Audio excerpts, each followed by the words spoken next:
Good day fellas, and thank you for tuning in. This is T4 Madden Chalk Talk. And you are live with Berm Star. Today, we are running a slot offset, spread playbook scheme. Base passes with FL drag, and under. And RPOs attacking either side of the field. Take a moment to sub, and turn on notifications, so you don't miss anything. Hit that thumb, and drop a note after, tell us what you think. Good day. Alright, good day. Alright guys, so I released a video earlier this week with some gameplay out of split offset. Now, I'm going to go through real fast and just show you what it is I'm doing with this split offset. Halfback number 1 and number 2, and your best receivers at 1, 2, and 3. You want your best receiving backs, a little bit of speed, and it would be great if they can run also at 1 and 2, because they're all just going to drop into place. So it's the second formation, fortunately, in gun, because we know there are 33 of these plays, so it's very easy in the spread playbook to find yourself searching. But this is right on top of you. So what I have been doing when I was using this is I would take out slants middle, and I would put in RPO read bubble. So RPO read bubble and RPO peak zone bubble are very similar. I mean, they both have this motion bubble to the running backs. There are some differences. I'll show you what those are, but I pretty much use those a lot. And then I also take out shakes and I put in oh no, sorry, I leave in shakes.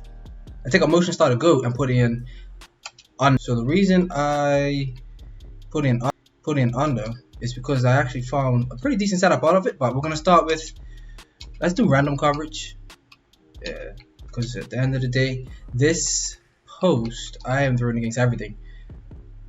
So I start with the 2 receiver side to the wide side of the field. That post to Cooper. Now it does a good job getting open against everything without any help, right? Like you can just leave it like that and throw it. There are times where zones will drift back and cause a little bit of trouble. Like see right there, it's a little bit more difficult than it needs to be. So for instances like that, I motion. Oh, you know what? My apologies. I had been swapping these two because I want to pilot where Zeke is and vice versa.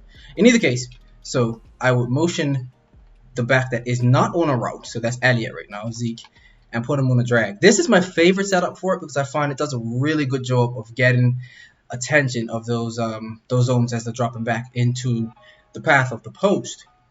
However, there's so many different things you can do. Of course, you can leave him on the hitch when you motion him this way. You can put him on a whip. You can put him on a flat. You can put him on a drag. I actually don't use the drag a whole lot, but you could do that. Something you could do if you think you're seeing on the cover 2, which we're not right now, but you could put Zeke out. Now, either one of them out on a streak works. Zeke finds a better hole right there, at least in my experience, than Tony does right here. And even against man 2 now, you'll have a speed advantage that this could possibly work. So let's reset the play, and let's just see if we can get Tony. Yeah, because is that a linebacker? Yeah, it's a linebacker. So let's see if we can get Tony to beat this linebacker. Because as a matter of fact, we almost snuck it in on that. It turned out it was a cover 3. All right, so that's really what we're doing. And this, when I tell you, is a base play. I mean, I'm using it a ton. So you'll see me motion this guy out over here. Oh, you can't. Yeah, you gotta put him on the drag after you motion him. This is the main thing. I am mostly doing this, and you have your reads. I mean, all of these quick reads to the right hand side or the wide side of the field are actually extremely difficult because you have a drag behind a drag, a curl over the drags, and then you have a flat route from the running back underneath the drags. So you have 4 quick routes that all require some sort of attention, right? So if you're playing zone, I don't know how you defend this, right? If you're playing man, then yeah, maybe you stand a chance. But the problem is now, once you start allocating a whole bunch of resources to stop these 4 routes, well, I have a post that really needs to be planned for, maybe even used, right? So this play alone really does a great job of putting users in peril and making it hard to figure out what to do, right? So now we don't even need to spam this play. We're not going to spam it, so we'll use that. And another thing we'll do now, shakes. I don't use shakes a whole lot. I'll motion that in because I find that the C routes are better closer to the line. I don't use it a lot. And then you have a flood. You see I put A on a dig, so you have a flood between Y, X, and A, which is really, it's a lot of fun, right? That's gonna sneak in there. So I do use it, just not a lot. And then of course you have under. Now with under, I motion Y out and put him on a flat. So between Y and X, you have a read. Oh, and I put B on this fade. So if you have cover 2, of course B is a great read. If it's cover 3, A is going to be a great read on the right hand side, and then RB underneath the two of them. If you don't have a read on the right hand side, by the time you realize it, you look over to the left hand side, one of either Y or X are open, but chances are RB is going to be open underneath A and B, and if it isn't, chances are A or B is going to be open. So this is just about taking your time, making your reads. Oh, I actually meant to press X there. Take your time, make your reads, press the right button, and it's actually a really simple progression replay. I don't typically call it against man coverage, but of course you can, depending on your receivers. Now, what I noticed with the A route is if it gets bumped, typical in a cover 3, it'll be an easy throw because you know you're gonna wait for. Actually, how about I show you? So once you get bumped in a cover 3, let's go take a look at our cover 3. And we can just come out in under, since we're going to be discussing that for a minute. So cover 3, you will see that A is going to get bumped. So once he gets off that bump, once he gets chucked, you wait and you can throw it over, right? So that's one of the things you're looking for. So quite often that bump lets you know that you can throw it, but you just have to wait a moment. Now, of course, if it's a cover 2, what we're going to see is we'll see that outside receiver is the one who gets bumped, and you're typically going to be able to wait a beat and get it to him, right? Ooh, yeah, so bad timing. But anyway, back to that corner route, because the corner route is an interesting read. Now if both defenders back off cover 1, let's see, or off man, where are we? Sorry, I've been in like 3 different offenses since this one, so I'm not moving as quickly through the plays as I was last week. Alright, see, so now if you see these guys drop off, you know you want to throw A on the break, because that is when he beats man. If you wait, I'm not saying you can't beat him, because I have, but it's not as consistent and it certainly isn't as easy. See, so if you, boom, he makes his break, you try to get him in the corner, look, you see that closing speed? That's especially if you're playing against somebody who knows how to click on, which should be everybody, but I mean a considerable amount of people, especially once you get to certain levels, are going to be able to click on and pick that off. So if you see these guys backing off, you want to look for that break and you want to throw it on the break. And of course, when you're labbing it up, you actually end up throwing it right before the break because you get used to the timing of routes, right? Let's see if I can get it because it's been a minute. Yeah, that's it right there. Beautiful. See? So those 2 passing plays are my base passing plays, and I absolutely love them. I mean, they do a great job for me in just about every situation. So now what we're doing to mix it in and make it fun. So let's go with RPO, read, bubble. Oh, we just take turns calling the replays. All right. So with the read bubble, now you're looking at the running back. You can throw to, you can throw it to Elliott. You can keep it and you can run it, of course, with Pollard. Or you can run it with Dak. So you're going to read the P defender, that's a guy over Coop, to decide whether or not you should pitch it to Zeke. Now here's the thing. Sometimes you'll make this pass because the P defender bites down, and then it actually gets kind of scary because it looks like the P defender is going to put himself in position to intercept it.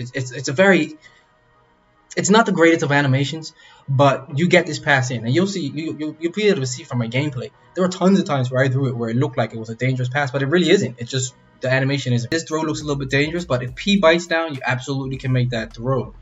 Now, if P doesn't bite down, you're looking at the read defender. That's the yellow bubble over that lineman with the R in it. That's your read option, right? So at this point, you're not throwing it to Zeke, so now it's a read option. We know how to read options. If he bites down to chase the running back, you keep it the quarterback. if he stands up tall like he's prepared for the quarterback to keep the ball and run, then you give it to the running back. Now the truth of the matter is Pollard is fast, and because of this angle, maybe it's a combination of the two. If I want to pass it off, I pass it off. If I'm using the Cowboys, I'm not running intentionally with Dak. I'll run on broken down pass plays, but I'm not running on RPOs, not all that much. So this for me is really, am I throwing it to Zeke or am I giving it to Pollard? But if I'm using the Cardinals, then I'm absolutely mixing in the RPO bit. So feel free to. Let's see if I can actually get an RPO one just for fun.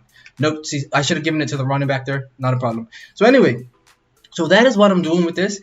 And of course, you're looking to see what the user's doing as well. So if the user's chasing this out, you're not going to throw it. But if he isn't, see how the P defender reads down? And you can absolutely, you get one block or you make somebody miss.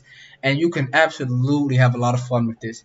So see, recently I've been working on my stick skills. So I've been using this play a lot. You can imagine that P defender keeps. Oh, well, he got back and made a tackle. But I've been using this a lot in order to just test out the stick skills, of course. So we can give it to Pollard here and get blown up. So that's the other thing, of course. You want to look and see. We got big old Clark here in the middle. He needs to be double teamed, regardless of what you're going to do. Now, in a situation like this, I actually like the RPO peak zone. You see how the defender over Cooper is off? So I will actually just make sure nobody's dropping back into that space and quick possession catch. This is similar to what I was doing with Y off trips out of spread as well. So you guys may remember that. The bubble pop, bubble Y pop, whatever it's called, has that same option. So I use that. But now, if I'm coming out of this play and I see that look over Coop, looks like it's a blue, a light blue, whether it's a cloud or half flat, then I'm not going to throw it. So now I'm looking at, am I throwing this bubble to Pollard or am I passing the ball off to Zeke, which is a similar read to what I just had, right? And if you see, the P defender did not budge, so we gave the ball to Zeke.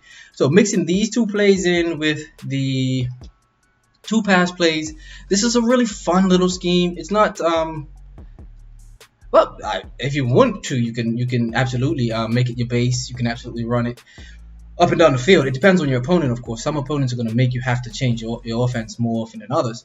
But considering the fact that you have a very difficult post to defend in one of the pass plays, along with great progression reads, and you can mix it up different ways, and you also have the progression play in the play under, you actually do have enough here. Look at that. That's a great pick. You do have enough here to go ahead and make a little scheme. Let's see, can we get this off this time? Yeah, we can get it off this time. And I could have very well thrown that one to Coop again, but got a little gun shy. You know what I mean? I got absolutely embarrassed by a defensive lineman to play before that. There we go. Yeah, that's better. All right. So honestly, that's it. I'm not going to use a whole lot more of your time with this. Take it in game, lab it up. Let me know how you feel about it. If you're in the spread playbook, if you're not, I mean, you don't really need to change playbooks for this. But it's the end of the year and it's fun. And I tell you what, if you are working on your stick skills or anything like that, just having fun with the game, this is a great one because you tend to get into a lot of open space and you can start doing all your stop and goes and all those sorts of things, right? So have fun. Madden 22 is on the way, fellas. I am actually probably going to be taking a break just for a little bit. The Hall of Fame game is tomorrow because this is Wednesday. The Hall of Fame game is tomorrow and early access is a week from that on the 12th, I believe. So I most likely... Look at that. The Gallup beat Jair. I mean, he didn't make the catch, but he did give him a little beat off the line of scrimmage. So I most likely will take a break until... Madden 22. So today might be the last day I play, or maybe leading up to the Hall of Fame game, depending, until Madden 22. So all the best, fellas. Thanks for rocking with the squad. Remember, real life comes first, but when you do pick up the sticks, give them hell.